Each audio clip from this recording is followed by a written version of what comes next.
Hi, welcome back to Joe Blogs. In today's episode, I want to talk to you about what's happening in the Russian economy, and specifically to talk about the fact that Russia is now suffering from a severe shortage of people. Elvira Nabiullina, who's the governor of the Bank of Russia, recently came out and said that production in Russia is now being restrained as a result of a shortage of workers. And this shortage of workers is as a result of a number of factors. Firstly, there was the mass exodus of people as a result of the initial invasion of Ukraine. There was then a second mass exodus as a result of the announcement that Russia was mobilizing 300,000 men to go and fight in Ukraine. And in addition to people voluntarily leaving Russia, there's also a long-term problem with regards to the birth rate, which is having a devastating impact on Russia's population. So in today's video, we'll talk about the worker shortage in detail. It's estimated that Russia needs at least 5 million more people to make up the gap in the workforce. We'll have a look at what's been going on with wages and how the movement in wages compares to what's been happening with inflation. We'll talk about the retirement age in Russia, which is still one of the lowest out of all of the developed economies. And we'll also have a look at the population pyramid, which shows that there is a shortage of people coming through from the younger age groups. We'll talk about what's going on with regards to the war economy and why that's taking people out of normal work. We'll also have a look at what's going on in the medical sector, because it's reported that Russia is now chronically short of doctors and it's having to turn to Africa to find more doctors to actually bring people over into Russia. We'll also talk about some stories that are circulating about 14-year-old school children being recruited into businesses in Russia as a result of the shortages. And then finally today, I'll wrap up with my summaries to what I think the implications of this shortage of workers will be for Russia and the Russian economy over the course of the next 3 to 6 months. But before we get started on all of that, I'd like to say thank you so much to everyone that's supporting the channel. Your support, particularly over the last few weeks since I had the hacking incident, has really kept me going. So thank you so much to everybody that's bought me a coffee, and there have been a lot of coffees recently. I really appreciate it. Or sent me a YouTube super thanks, or signed up as a patron, and I've had a lot of people signing up for Patreon. And I'd just like to remind you that if you do sign up for Patreon, you can avoid all of the adverts that you get shown on YouTube, because I'm posting the same videos on the Patreon page, but there are no adverts on that. So that's just an added benefit if you are interested in signing up as a patron. But thank you also if you've signed up as a YouTube member or a Buy Me a Coffee member. All of your support really helps to keep me going, keeps me motivated, and makes me think of more videos to post on a daily basis. So thank you so much. On Monday the 8th of March, Elvira Nabiullina, the head of the Russian central bank, stated that Russian production is being held back as a result of a shortage of workers. And this statement comes following a report that was published at the end of 2023, which was based on research from the Russian Academy of Sciences Institute of Economics, which stated that in 2023, Russia had a shortfall of around 4.8 million workers. So basically, it had 4.8 million vacancies that it couldn't fill because it simply doesn't have enough workers. And in terms of why this has happened, there are multiple reasons, both short-term and long-term. Over the past 2 years, Russia has lost around 1.2 million men from its workforce. Immediately following the invasion of Ukraine, it was estimated that 500,000 people decided that they no longer wanted to live in Russia. They didn't want to live and work under President Putin's regime. And so those people left the country permanently. And in addition to that exodus, in August 2022, President Putin announced that there was going to be an enforced conscription of 300,000 men that were going to be called up to the army and sent to Ukraine to fight in the war. And as a result of that announcement, it was estimated that another 700,000 people decided that they didn't want to run the risk of being forced to go to Ukraine and potentially being killed, and that they would rather leave Russia permanently. So overall, in 2022, it was estimated that 1.2 million people left Russia permanently. And when we're talking about a country that has a population of around 144 million and a workforce of around 74 million, 1.2 million people is a significant percentage. And this is one of the reasons why Russia is now struggling. One of the other reasons is as a result of what's been going on with the birth rate over the course of the last 30 years. This chart shows the number of children being born per female in Russia dating back to 1950. And what this shows is that between 1950 and 1978, there was a significant fall in the birth rate in Russia. Back in 1950, women on average in Russia were having 2.9 children. And the key birth rate to keep in mind here is 2.1 children, because that's estimated to be the number that you need to keep your population entirely flat. So at 2.9 births per female, the population of Russia was increasing. However, between 1950 and 1978, there was a steady reduction in the birth rate, and by 1978, each female was having 1.94 children, which is below the critical 2.1 level and meant that the population of Russia at that stage was falling. In order to address this problem, Russia introduced a variety of initiatives, and by 1988 the birth rate was up to 2.1, which meant that the population had stabilised. However, as you can see from the chart, between 1988 and 1998, which is the period when the Soviet Union broke up and Russia became independent again, the birth rate collapsed, and by 1998, on average, each female in Russia was having 1.25 children, which meant that there were more people dying than being born each year, and the population started to fall dramatically. Now, over the last 25 years, Russia has been trying to address this problem, and the birth rate has increased from its all-time low. However, it is currently sitting at 1.8 births per female, which means that it's still below that critical 2.1 level, and Russia's population is still declining. And the problems caused by the prolonged fall in the birth rate can be seen in Russia's population pyramid. And if you follow the channel, you'll be very familiar with these charts. However, if this is the first time that you're seeing one, basically what this is a bar chart which shows the population of Russia split into 5-year age groups from 0 to 4 at the bottom, all the way up to 100 plus at the top.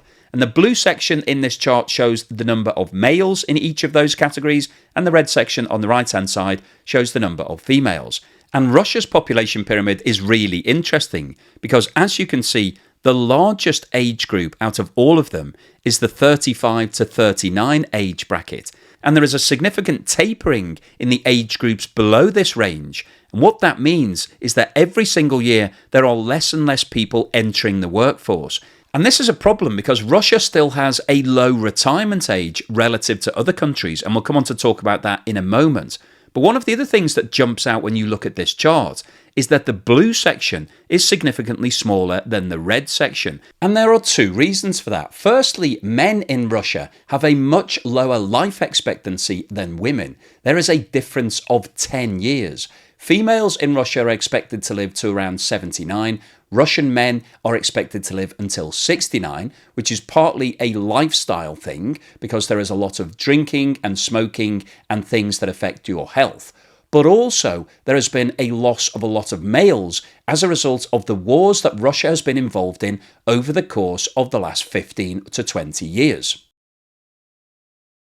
In addition to the low birth rate and the declining population, one of Russia's other problems is that it has a low retirement age relative to the rest of the world. This chart shows the current retirement age for women in all countries in the G20, which are the 20 largest economies in the world. And what this shows is that the current retirement age for females in Russia is 58, and the only country in the G20 that has a lower age is China, where it's 55. And if we compare this with the other large economies in the world, the largest economy is the United States, where the female retirement age is 66 and 2/3.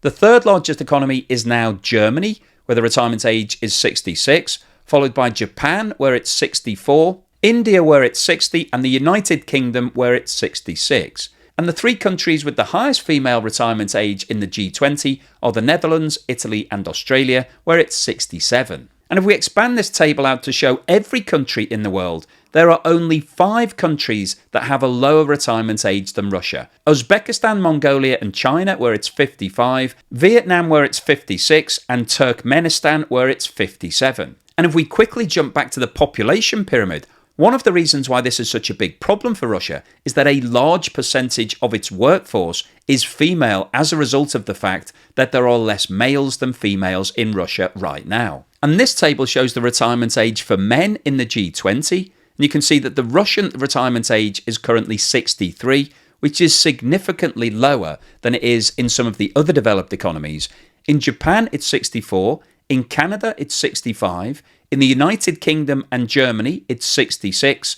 In the United States, it's 66 and 2/3. And once again, the Netherlands, Italy, and Australia have the highest retirement age at 67. And the reason that these relatively low retirement ages are now causing a problem for Russia is because of the fact that they've had this prolonged period of low birth rates, which means that they don't have a lot of young people entering the workforce, but they've got a lot of people who are retiring early. And this is now causing them major issues. This chart plots Russia's employment rate over the last 5 years. So this is basically the percentage of the total population that are now employed.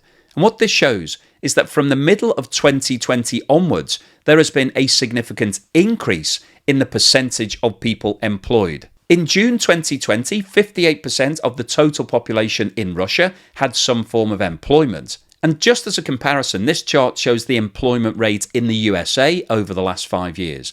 And you can see that it's been sitting at around 60%, so a comparable level to where Russia is right now since the middle of 2022. And if we look at the situation from the opposite perspective, this chart shows the unemployment rate in Russia over the last 5 years. And what this shows is that since the middle of 2020, there has been a significant reduction in the level of unemployment. In August 2020, unemployment was running at 6.4% in Russia. Today, it's down to 2.8%. And once again, if we compare that to the USA, in April 2020, unemployment hit a high of 14.9% as a result of the COVID pandemic. So that was completely exceptional circumstances. But you can see there's been a rapid reduction over the last few years. And the current rate in the USA is 3.8%. And the US economy is currently doing really well. So it tells us that the 2.8% in Russia is actually a very low rate of unemployment. So what these charts are showing us is that Russia doesn't have a huge pool of untapped talent waiting to be hired. Employment rates are high, comparable to where they are in the USA right now, and unemployment rates are low. This chart shows the movement in real wages in Russia. And when we're talking about real wages, these figures have been adjusted for what's happening with inflation and shows us whether or not wages are going up or down in relation to prices. And what this shows is that over the last 12 months, there has been a significant increase in real wages in Russia. In April 2023, year-on-year wage growth rose above 10% and hit a high of 13.3% growth in May 23. And over the last 8 months, real wage growth has been consistently high, above 7%. And in January 2024, year-on-year wage growth was 8.5%. And if we quickly look at what's been happening to inflation over that same period, you can see that there's been a rapid increase over the last 9 months. And the year-on-year inflation figure in February was an increase of 7.7%. So when you take into account real wage growth of 8.5%, that means in actual terms, wages have gone up by around 16% over the last 12 months. And obviously, that's a significant cost for all of those companies that are looking to hire people. And one of the reasons why it's so high is because there's a shortage of workers. And simple economics tells you that when you've got a reduction in supply, in this case we're talking about a supply of labour, then that means that prices go up. And that's exactly what's happening in Russia now. Employers are having to pay more to hire people. In terms of putting the current shortage of workers into perspective, I wanted to share with you a couple of stories that have hit the press recently. Firstly, relating to healthcare, and secondly, relating to the employment of children. Recent calculations by the Russian Ministry of Health estimate that Russia is now short of around 27,000 doctors and around 50,000 nurses. And one of the reasons why there's a shortage of healthcare workers is that salaries in the sector in Russia have actually been falling over the last 12 months. According to recent data, the salaries being offered for emergency physicians have fallen from 110,000 rubles to 70,000 rubles. In addition to this, the salaries being paid to haematologists have fallen by 24,000 rubles. Nutritionists have seen their salaries fall by 17,000 rubles. nephrologists by 15,000, allergists by 14,000, and epidemiologists by 13,000.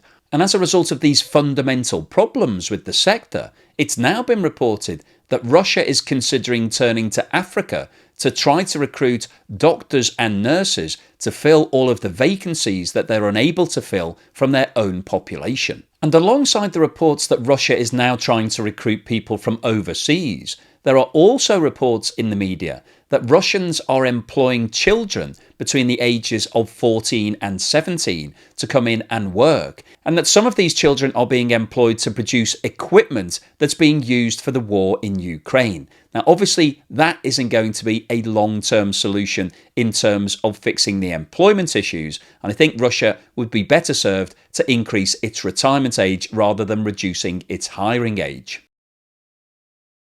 So what's the summary and conclusion today? Well, I wanted to post this video because I think what's happening with the Russian workforce is really interesting. What we've seen from today's video is that Russia is now suffering from a combination of short-term implications and long-term factors. Over the last 30 years, the Russian birth rate has declined significantly and has been below that magical 2.1 figure, which keeps your population stable. So Russia now has a declining population. And this is something that we see quite often in developed economies. When you get to the point where everybody's affluent and happy, they potentially want to have less children so that they can spend more money on themselves and enjoy themselves. And so you often get a declining population. And we've seen that in countries like Japan. And that does represent a problem in the long term, because if you've got more people retiring who are reliant upon the state and you've got less people entering the workforce, then that causes you a major issue in terms of you've got less people to tax, and if you don't have a huge amount of cash built up, then you're going to struggle to be able to pay all of those pensions. But that's a different issue. What we're seeing in Russia right now is the fact that the birth rate being so low has led to a shortage of people entering the workforce. At the same time as that's been happening, we've got a retirement age which is relatively low compared to the rest of the world, particularly for females. And when we've got a population that is predominantly female, that's obviously going to cause you a problem. We've also got a problem with regards to men being taken out of the workforce to fight in Ukraine. So that's an issue from Russia's point of view. There is also the fact that they've lost a lot of males over the last 20 to 30 years in the conflicts that they've been involved in. But also what we've seen over the last 2 years is that a lot of companies in Russia have changed their focus. They've been instructed by the Russian state to actually start producing things to help in Ukraine. So this has become what's called a wartime economy. Russia is now paying a lot of these companies to produce things to keep the war going. And that's actually causing a boom in the economy. If you've been following the video, you'll know that I've been talking about some figures that have come out. And the Russian state is actually doing better now than it was this time 12 months ago. Because Russia is sponsoring a lot of these businesses, it's paying for all of these additional items. But the problem that you have with that is that it pulls people out of other professions. And as we've talked about today, things like the healthcare sector, where salaries have actually been going down, Russia isn't focusing on healthcare at home as being a major issue.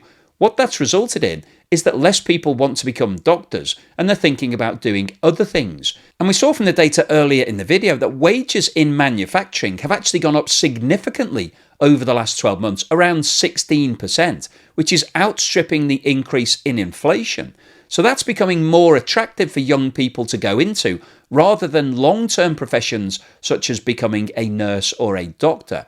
But you have serious issues in your economy if you don't have enough people in the healthcare sector, because as people get sick, there's nobody to treat them, and therefore your mortality rate will go up. And when you've got a low birth rate, the last thing that you want to do at the moment is increase your mortality rates. So this is a really big issue from Russia's point of view. And the fact that Elvira Nabiullina, the head of the Russian central bank, has come out and said that the lack of workforce is now hurting Russian productivity tells us that there are some major problems, because Russia isn't providing us with a lot of information right now. It's restricted the level of financial data that's being published.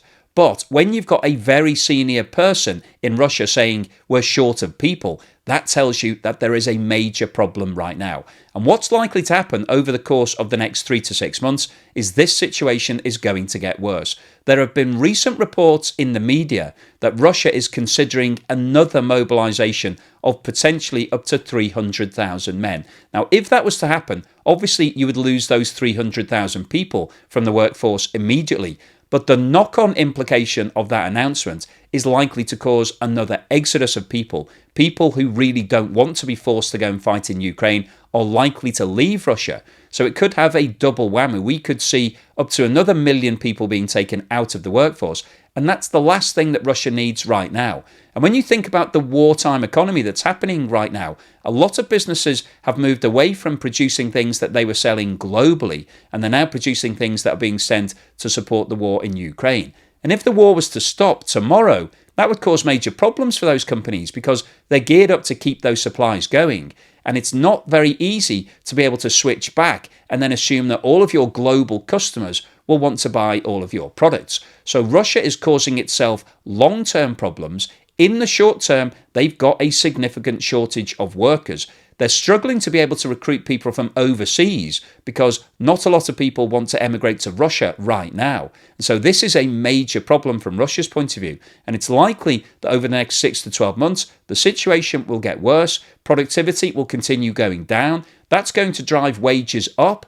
That's driving inflation up, and Russia already has a problem with inflation. Its interest rates are up to 16%. It may need to increase those further. That's going to cause problems for companies that want to borrow because the borrowing costs have gone up. And so all of these things are a recipe for disaster. And if Russia doesn't do something to fix this problem, it could see its economy going into a serious state of decline at some point over the next 12 to 18 months. So hopefully you've enjoyed today's video, you found it useful, informative and thought-provoking. If you've liked what I've said, then please give me a thumbs up. Thank you for watching this video all the way through to the end, and here's something to put a smile on your face.